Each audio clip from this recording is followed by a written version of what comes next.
Donc en fait, pour moi, ce qui m'a beaucoup porté à être tout le temps innovant et tout, c'est les questions. Je me questionne même beaucoup. C'est là où on doit prouver, c'est là où on doit résister, c'est là où on doit accepter aussi l'échec. S'il y a des séquelles ou des échecs ou de quoi que ce soit, ben, il faut s'appuyer sur ça et considérer ça comme justement un espèce d'escalier qui va te permettre de monter.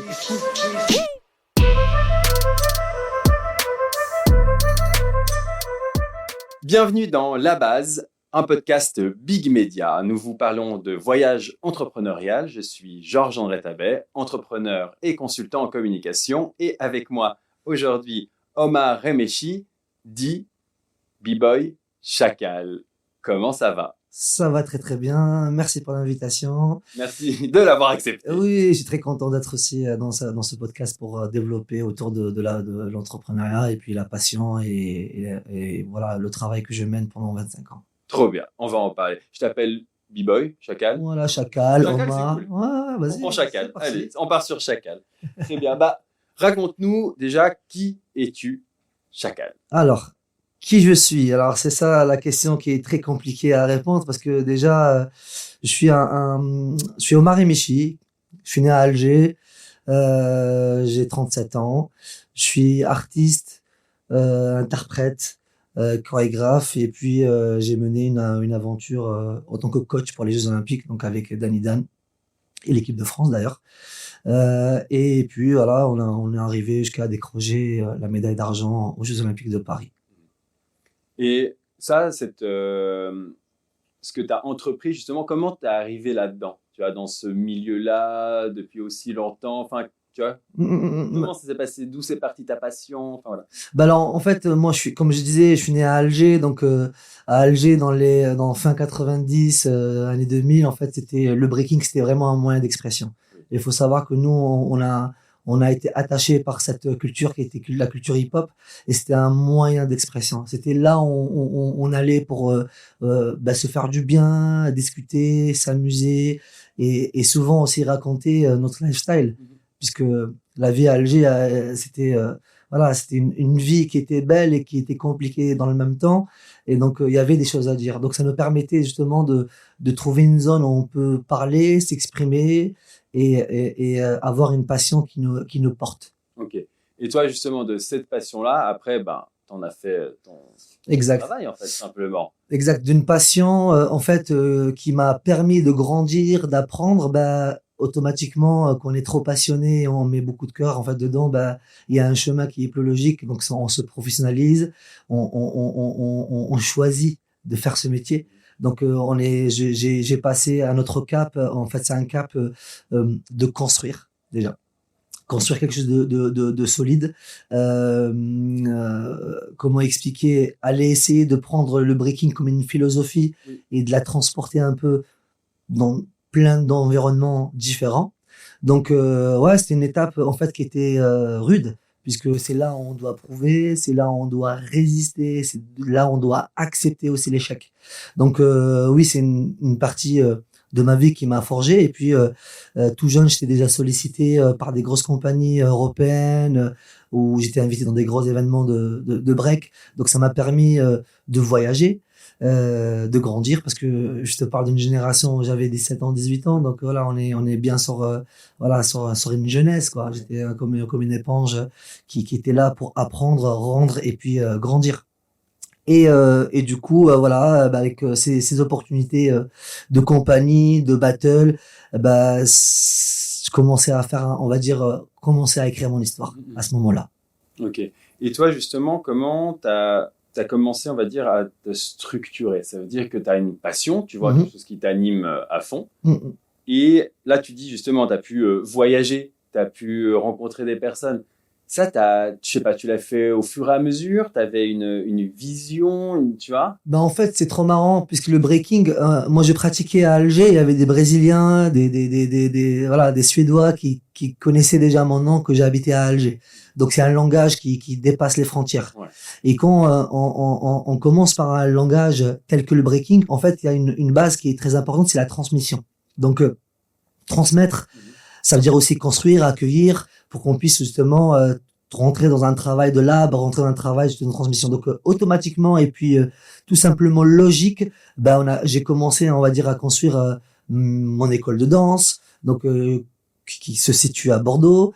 Ça fait presque 15 ans que j'enseigne en fait là-bas, où j'ai formé des jeunes avec qui j'ai gagné le championnat du monde. Donc il y a quelque chose de très spirituel dans la transmission que j'aime beaucoup. Oui. Et donc on va dire que par un but de transmettre, oui. de faire passer le message, on est rentré dans une astuce en fait où il faut peut-être s'organiser, construire, avoir une espèce de compagnie, de société, des gens avec qui tu travailles, avec qui tu flèches des objectifs, et ça nous amène automatiquement sur un chemin. En fait, si on veut grandir, on passe certainement par cette étape-là de se construire, de créer un peu la base, les fondations sur quoi tu peux te poser et construire une équipe bienveillante autour de toi.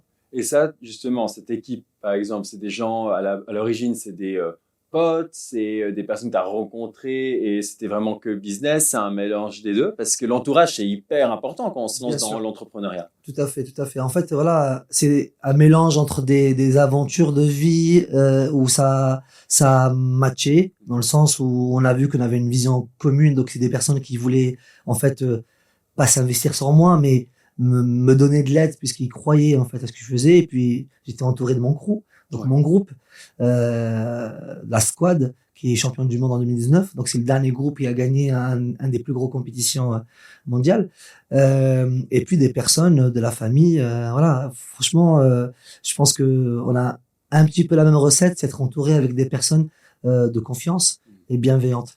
Ouais, parce qu'il y a justement quelque chose de très passionné, très incarné aussi, parce que c'est au final toi, c'est ta marque d'une certaine manière, tu vois, donc il y a aussi cet enjeu-là. Ça veut dire, toi, tu as besoin d'avoir des gens en qui tu as hyper confiance. Bien sûr. D'une certaine manière, tu dois le déléguer en fait, de ta propre personne. Bien sûr. Ça, toi, tu l'as fait plutôt naturellement. C'est quelque chose, tu sais, il t'a fallu du temps pour faire confiance sur le plan professionnel, parce qu'on peut très bien s'entendre avec des proches, mais tu vois. Je suis d'accord.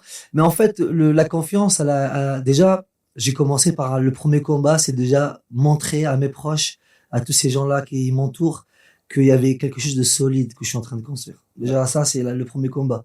Il y a le combat avec soi, le combat avec les proches. Des plus durs. Exactement. Et après, un troisième combat, c'est avec ce que tu vas, en fait, croiser dans ta vie. Ouais. Donc, c'est sûr et certain que j'ai toujours aimé rentrer par la grande porte, comment dire, c'est-à-dire prouver, montrer, avant de croire sur une parole ou sur une phrase. Ouais. Donc, c'est des personnes, des discussions, des échanges, de la réflexion, et c'est des personnes qui ont toujours été, on va dire, confiants, et puis et ils me faisaient confiance. Donc ça, c'est très, très, très important pour moi. Et en fait, ça a été naturel. Les choses ont été faites vraiment naturelles. Je peux pas t'expliquer de quelle manière ça a été fait, mais ça a été fait avec une manière hyper naturelle. Ok. Donc ça veut dire que finalement, ce saut dans l'entrepreneuriat, dans le fait de structurer, c'est fait justement de façon très organique, pas nécessairement genre hyper réfléchi ou hyper anticipé. C'est ça. Ça reste quelque chose qui s'est fait au fur et à mesure, parce que tu voyais que tu avais des opportunités, qu'il y avait des rencontres. Exactement. Et c'est l'ADN de notre discipline, le breaking. C'est émotionnel, donc c'est des choses que tu vas ressentir forcément, mais pas écouter. Donc c'est vraiment une autre perception de choses. Et puis voilà, après, comment dire, on est obligé à un moment ou à un autre de construire en fait ton entreprise. Oui. L'entreprise, en fait, elle signifie plusieurs choses. Il y a l'entreprise, du coup, pour dire qu'il y a quelque chose qui marche, c'est solide, il y a des fondations, donc tout marche très bien. Et après, il y a l'entreprise aussi pour faire exister une identité. Oui. C'est-à-dire, tu peux être entrepreneur, mais il faut que tu te dissocies des autres. Donc, c'était aussi ça. C'est-à-dire arriver avec quelque chose, avec une nouvelle couleur, avec une texture qui est différente, mais pas juste structurer et avoir des salariés dans ton équipe et puis des écoles et que ça marche. Et c'est aussi être reconnu mondialement par cette personnalité, justement. Pas par le mouvement qu'on crée, mais par rapport au discours, au débat qu'on porte et puis ce qu'on construit. Donc, je pense que c'est un chemin qu'on va certainement prendre et voilà, c'est le chemin le plus logique. Ouais. Et toi, justement, tu parles de ce chemin, justement, de ce voyage. qui soit entrepreneurial, qui soit aussi géographique, parce que tu as quand même beaucoup voyagé grâce à ta discipline, enfin grâce à toi, hein, mais grâce à ta discipline. Ça, en fait, est-ce qu'il y a tout le temps une quête de, tu vois, de remise en question, même d'excellence? Ça veut dire t'inspirer de ce que tu peux voir ailleurs? Mais c'est totalement ça. En fait, moi, à chaque fois, pendant tous mes voyages, là, je rentre de Chine, je suis parti en Guyane, je repars en Corée. Donc, c'est vraiment des voyages qui m'apportent. Ouais. Voilà, qui m'apportent de l'inspiration, du relationnel et surtout de l'échange, qui est très, très important pour nous. Quand on voyage, en fait, le pays qu'on va retrouver, il y a une atmosphère qui va certainement se ressentir sur les danseurs qui sont là-bas. Et ça, c'est très important à l'observer. Les Japonais, quand on va chez eux, on sait qu'ils ont une méthode de travail qui est hyper carrée, avec un côté très pudique. Voilà. On va dans d'autres pays, dans les pays latinos, au Brésil, c'est plus un peu dans le décalage, dans l'ouverture, dans des choses un peu plus spontanées. Donc c'est très important de voir ça, de les observer et de pouvoir justement peut-être s'appuyer sur ces méthodes-là. Bien sûr, il faut trouver sa personnalité dedans, mais s'appuyer sur ça. Et c'est des personnes aussi qui nous ont vus danser. Donc, moi, quand je voyage, par exemple, j'ai souvent des personnes qui me reconnaissent sur des événements, des battles, qui me parlent, par exemple, de mes habits, parce que en fait, des fois, on danse avec les mêmes costumes. Moi, j'étais toujours habillé en jean et tout ça, donc c'est un truc qui était marquant. Donc, ça m'a toujours un peu touché de voir un Coréen, un Japonais, un Brésilien qui me sort en fait un événement avec une veste que j'ai portée à ce moment-là. Et donc les voyages, ça apporte, c'est une richesse dans la progression, dans le relationnel. Et puis je pense qu'il faut en profiter d'observer aussi, regarder ce qui se passe autour. Et ça me fait penser en fait quand tu dis ces rencontres où d'un coup quelqu'un te ressort un look que tu as eu, tu vois, pour un show ou une compétition. L'impact. À quel moment tu t'es dit, genre, moi, B-Boy Chacal, j'ai un impact sur les autres? À quel moment tu as conscientisé ça et... En fait, souvent, ce qu'on retient dans la vie, c'est beaucoup les souffrances. En fait, beaucoup les étapes de vie, de travail, c'est marquant. En fait, ça, pour moi, c'était... ça me faisait plaisir, mais en vrai, je calculais pas vraiment beaucoup. Et c'est vrai qu'après 25 ans de compétition, d'événements et tout, en fait, pendant les voyages, les gens ils te reconnaissent. Déjà, ils t'invitent en tant que jury, ils t'invitent en tant que personne pour transmettre un peu ce que tu dégages. Moi, j'avais toujours une manière de voir le breaking qui était différente des autres. Moi, j'aime bien la musicalité, j'aime bien le corps. Moi, j'ai grandi à Alger où ma première école c'était la percussion, donc je jouais à la percu. Donc c'était ma première inspiration. Donc je viens d'un milieu qui est plus artistique que sportif. Donc j'avais une manière de danser qui était musicale, qui était artistique et que j'ai mené en fait. J'essaie de développer en tout cas la musicalité et la rendre performante. Okay. Donc c'est des personnes qui ont été intéressées par ce que je dégageais et tout doucement avec toutes les propositions que j'avais pour des stages, pour jury, pour danser, je me suis rendu compte qu'en fait j'avais créé un effet. Ouais. Voilà, chez les gens. Est-ce que tu proposais quelque chose de nouveau? C'est ça. C'est ça, en fait, qui t'a propulsé. C'est-à-dire que d'un coup, tu es venu avec une nouvelle approche, quelque chose qui n'a pas nécessairement été beaucoup vu, voire pas du tout. Exactement. Et que cette rupture, en fait, tu as comme créé une rupture. Je pense que tu as fait partie de Breaker et ça, qui d'un coup viennent et d'un coup, on se dit, OK, là, il s'est passé quelque chose. C'est ça. En fait, il y a beaucoup de personnes qui sont arrivées avec la performance. Oui. Moi, je voulais arriver avec la différence. Un truc qui est très visuel, quand on voit pas mal de mouvements compliqués, à un moment donné, on fera même plus la différence de la complexité de mouvement, en fait. Ouais. Et donc, moi, à ce moment-là, je voulais vraiment créer la différence. Je voulais vraiment, en fait, que les gens regardent pas mes mouvements, qu'ils ressentent que je dégage dans les énergies. Et c'est sur ça que je travaillais, en fait. Je m'en foutais d'avoir les trophées, je m'en foutais d'avoir ça. Je voulais y aller et créer le moment. C'est-à-dire marquer les esprits des gens. Et donc, il y avait des championnats où j'ai gagné, d'autres où j'ai perdu, où j'ai fait des finales. Mais à chaque fois, quand je sortais, j'avais des personnes qui venaient me voir et qui me disaient merci pour les passages que tu as fait. J'ai ressenti l'émotionnel que tu as dégagé et tu m'as vraiment donné des bonnes vibrations. Et ça, pour moi, c'était vraiment quelque chose qui me faisait plaisir. Ouais, c'est une récompense. C'est ça le projet de base. Ouais. Voilà. Ouais, c'est ça. C'était vraiment la boucle était bouclée à ce moment-là. Quelqu'un serait venu me voir et m'aurait dit ouais mais j'ai bien aimé ton équilibre, ouais, tes phases et tout. J'aurais dit ok, mais quelqu'un qui me dit technique, voilà, c'est sympa, mais voilà, pas plus quoi. exact. Et que quelqu'un qui me parle de la musique, il me dit waouh en fait les contretemps que tu menais tout c'est incroyable comment tu prenais la musique et je dis waouh en fait le message est passé. Ouais. Et c'est ça que je veux laisser comme un héritage. En fait c'est ça que je développe aujourd'hui, c'est comme ça que je forme les jeunes avec qui je travaille. C'est comme ça même avec des personnes qui ont un peu l'expérience que la mienne. Bah c'est comme ça qu'on approche le brick. Oui. Voilà, Okay. avec cette manière-là. Et comme toute personne qui entreprend, tu sais, il y a toujours cette nécessité, en fait, de tout le temps se renouveler. Parce qu'on sait très bien que n'importe quelle entreprise, alors là, on est sur un domaine très artistique avec toi, mais même de façon générale, si une entreprise n'évolue pas, bah, elle disparaît. Toi, et j'imagine c'est pareil aussi dans tous les domaines artistiques, en fait, Bien c'est sûr. un peu la même chose. Il faut tout le temps se renouveler, explorer des nouvelles choses. Toi, tu fais comment ? Tu vois, est-ce que tu as une rigueur? Est-ce que tu le fais au feeling parce que tu fonctionnes beaucoup au feeling? Est-ce que, je sais pas, tu te renseignes par les voyages? Comment tu fais, toi, pour évoluer, progresser? Bah alors moi, en fait, c'est simple. Déjà, c'est un truc que je déteste beaucoup, c'est l'ennui. C'est tomber dans une routine. C'est-à-dire pratiquer quelque chose pendant longtemps et c'est la même chose. Donc c'est quelque chose dans mon corps que j'arrive pas à le faire. Donc d'un coup, mon corps, ça s'arrête. Il dit non, quoi. Voilà, il dit non. Donc je suis obligé d'aller avec des contraintes tout le temps, d'être dans l'innovation, d'aller chercher des zones pas forcément les plus grandes, mais les plus subtiles. Oui. Aller peut-être à chaque fois me questionner, de voir ok peut-être ça marche pour moi et tout, mais est-ce que ça va rester toujours comme ça? Donc en fait, pour moi, ce qui m'a beaucoup porté à être tout le temps innovant et tout, c'est les questions. Je me questionne même beaucoup. Okay. Même les personnes qui sont autour de moi, je propose une idée et je la questionne. Ouais, ok.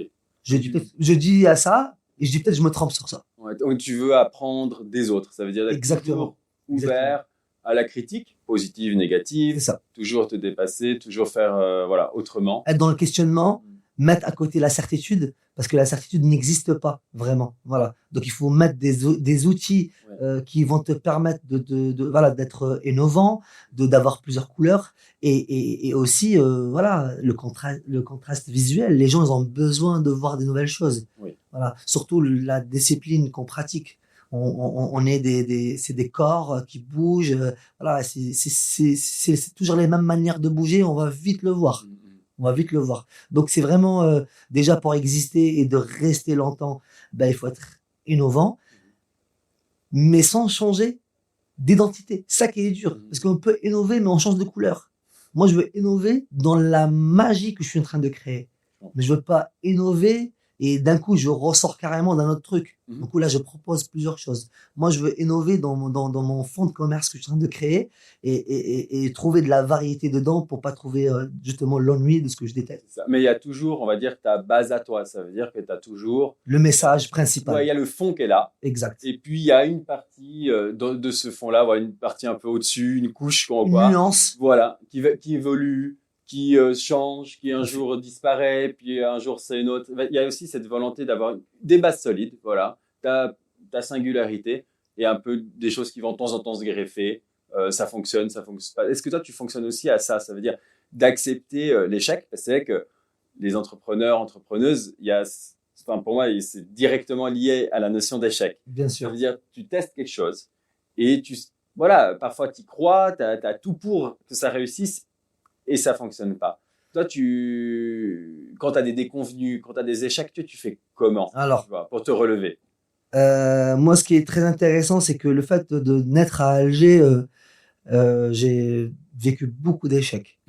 Voilà. Moi, j'ai beaucoup d'échecs, c'est-à-dire que soit des échecs des gens qui croient pas en toi, soit c'est l'environnement. Donc, c'était un gros combat. Okay.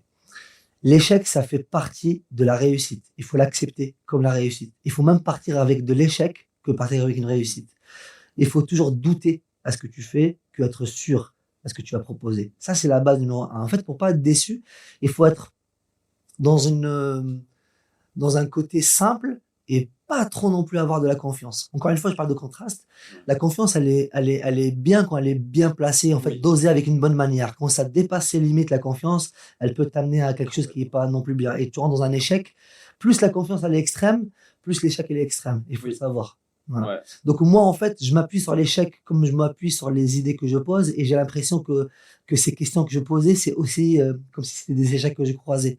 En fait, un échec, faut le prendre aussi comme quelque chose qui t'apprend à avoir un rendu qui est meilleur. Ok, je comprends. Donc, c'est-à-dire qu'au final, tu as ces déconvenus-là, et bon, t'encaisses le coup, parce qu'évidemment, un échec, ça fait jamais plaisir. Mais après, toi, tu prends le recul, quoi, pour dire, bon, allez, on fait autre chose, on part dans une autre direction. C'est pour ça que je parle de passion. Ouais. Parce qu'en fait, c'est majeur. C'est l'échec et les mécaniques et robotisées. Ben, la passion, elle peut venir à ce moment-là pour te rendre à la réalité. S'il n'y a pas la passion qui t'aide à être tout le temps motivé, à être tout le temps dans cet exercice acharné, ben en fait, c'est sûr et certain que ça devient mécanique et l'échec, il aura des séquelles beaucoup plus profondes. Voilà. Donc moi, c'est pour ça que je m'appuie surtout sur quelque chose de passion. C'est-à-dire quelque chose où je me sens déjà bien, comme déjà une thérapie personnelle. Et puis de là, on part sur des choses plus constructives, plus concrètes. Ouais, parce que c'est que la notion de passion, elle est fondamentale. Ça veut dire quand tu crées quelque chose, quand tu entreprends quelque chose, il faut être passionné parce que c'est que, tu vois, un enchaînement d'échecs. Parfois, tu as des réussites, mais en même temps, ces réussites, le lendemain, ça peut aussi refoirer. Donc, la notion de la passion, c'est ce qui te permet de tenir. Parce que parfois, c'est long. Tu vois, on peut avoir des périodes longues de déconvenues, d'échecs un peu très. Ça, c'est encore un autre problème. Ouais. La longueur, elle crée le doute. Ouais. Ça devient même pas un échec. Ça devient peut-être quelque chose d'encore plus grand. Okay. Peut-être j'ai pris le mauvais choix. Carrément. Ouais, une grosse remise en question. Grosse remise en question. Ouais. Donc, en fait, si on n'accepte pas justement l'échec, et en fait, ça devient quelque chose qui nous traîne derrière nous et c'est plus un élément qu'on peut utiliser, c'est un élément qui peut, lui, nous utiliser. Complètement. Et ça, toi, tu as déjà vécu ça? Ça veut dire, tu dis vraiment une grosse période de doute où tu dis, mais qu'est-ce que je fais? Où je vais? Est-ce que c'est la bonne direction que j'ai? Tu vois? Mais j'ai eu vraiment cette période dans ma vie, elle était vraiment extrême, quoi. Je le dis très honnêtement, c'était extrême. Et c'est pour ça que je dis que dans les années où moi j'ai commencé le breaking et la culture hip-hop, c'était vraiment un moyen d'expression. Heureusement qu'il y avait ça et qu'il n'y avait pas ces projets. Voilà, c'était là, on s'isolait, on dansait, on se faisait du bien, on parlait, on dégageait le smile, la haine, la colère, le bonheur, tout. Et donc, oui, clairement, j'ai eu ça. Mais est-ce que c'est pas aussi ça que tu as choisi dès le début? Être aussi, tu tombes sur des doutes. Moi, je pense qu'il faut être réaliste. Et des fois, on prend des chemins et on pose pas toutes les questions dans ce chemin-là. Il y a des questions qui vont nous échapper parce qu'on est trop dans la volonté de faire et de faire et de faire et de faire. Mais il y a des fois des prises de recul avec des questions qui sont des fois dures, où il faut se dire que, en fait, Omar, faut pas oublier que si tu fais du break à Alger, avec des personnes peut-être qui vont pas tout comprendre, même les plus proches. Hein. On dit même ça, même ta famille, tes parents. Tes parents qui veulent que tu sois un médecin, un avocat. D'ailleurs, moi, j'ai eu mon bac littéraire en arabe et je voulais être veto pour faire plaisir à ma maman. et en fait, déjà, tu vis dans une atmosphère où tu as du mal à avancer. Et ça peut devenir une force. Et moi, je l'ai pris pour une force. Je le dis avec toute modestie. Je viens de très, très, très, très loin. Et tous ces séquelles, toutes ces choses qui sont arrivées dans ma vie, en fait, soit ça te détruit, soit ça te rend plus fort. C'est simple. Et moi, j'ai choisi d'être, j'avais pas le choix de. En fait, t'as accepté parce que t'avais pas le choix de l'accepter. Exactement. Je voulais vraiment avancer. Et dans tous les cas, comme tu l'as bien dit, j'avais pas le choix de faire autre chose. Choix d'accepter, en fait, voilà, les échecs que j'ai autour de moi. Soit j'avance et je tente, en fait. Il faut tenter. Et tenter. Et tenter. Et oser. Et faire. Et créer. Le moment où on s'arrête, on a l'impression de reculer. C'est hyper beau. Je pense qu'on peut plus ajouter grand chose après ça. C'est fabuleux. On dit ceux qui avancent pas, ils reculent. C'est ça. Voilà, est-ce que tu as envie d'ajouter quelque chose? Parce que cette phrase est extraordinaire. Oui, mais après, voilà, c'est. Le but de cette phrase, c'est de savoir que, en fait, chaque jour a ses bienfaits et qu'il faut avancer, en fait, plutôt. Et s'il y a des séquelles ou des échecs ou de quoi que ce soit, ben, il faut s'appuyer sur ça et considérer ça comme justement un espèce d'escalier qui va te permettre de monter et d'être plus sûr d'avancer que des choses qui vont te mettre en doute sur ce que tu pratiques. Je comprends. Merci beaucoup, B-Boy Chacal. C'était La Base, un podcast Big Media. Allez, ciao, merci beaucoup. À toi.